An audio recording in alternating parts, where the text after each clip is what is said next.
আসসালামু আলাইকুম dear students, week students English চ্যানেলের পক্ষ থেকে তোমাদের সকলকে শুভেচ্ছা এবং অভিনন্দন জানাচ্ছি আমার চ্যানেলে যুক্ত হওয়ার জন্য। তোমরা এখনও আমার চ্যানেলটি যারা সাবস্ক্রাইব করনি অতি দ্রুত সাবস্ক্রাইব করে নাও এবং পরবর্তী ভিডিও পাওয়ার জন্য বেল বাটনে ক্লিক করে নাও। আমি আজকের পর্বে একটি ট্রান্সলেশন নিয়ে আলোচনা করব। কিভাবে তোমরা বাংলা থেকে ইংরেজি করবে দেখো, এখানে ট্রান্সলেশনটি হলো, আজকাল পদ্মা নদীর ইলিশ মাছ খুব জনপ্রিয়।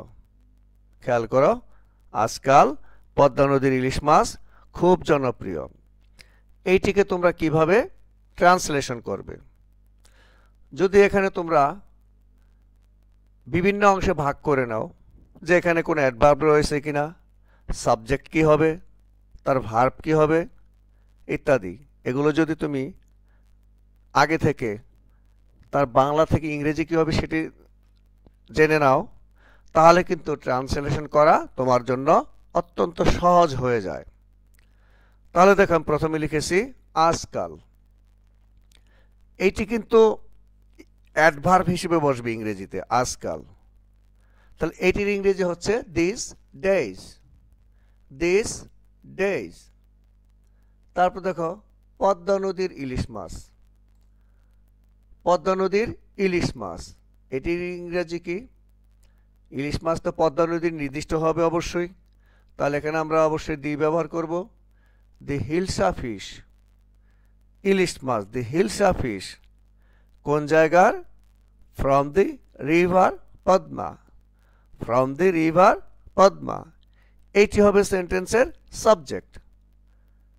তারপরে এখানে দেখো, খুব জনপ্রিয়, এইটির ইংরেজি হবে ভেরি পপুলার, ভেরি পপুলার।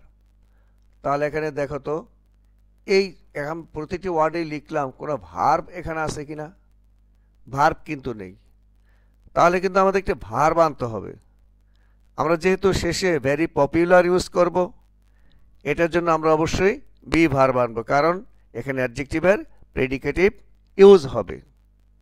তাহলে ওয়ার্ডগুলো আবার দেখো, আজকাল দিস ডেজ, পদ্মা নদীর ইলিশ মাছ, the hilsa fish from the river Padma, খুব জনপ্রিয়, ভেরি পপুলার। তাহলে আমার ভার্ব এখানে কিন্তু ইজ আনতে হবে। তাহলে আমরা যদি এই ওয়ার্ডগুলোকে একত্রে সাজাই এবং ভার্ব নিয়ে আসি, তাহলে আমাদের সেন্টেন্সটি দাঁড়ায়, this days the hilsa fish from the river Padma is very popular.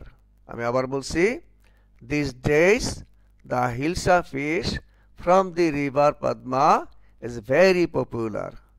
তাহলে দেখো শিক্ষার্থী বন্ধুরা, অত্যন্ত সহজভাবেই কিন্তু ইংরেজি থেকে বাংলা করা যায়। তোমরা এভাবে প্র্যাকটিস করবে, তাহলে তোমরাও ইংরেজি থেকে বাংলায় ট্রান্সলেট করতে পারবে। আমার ভিডিওটি আমি এখানে শেষ করছি।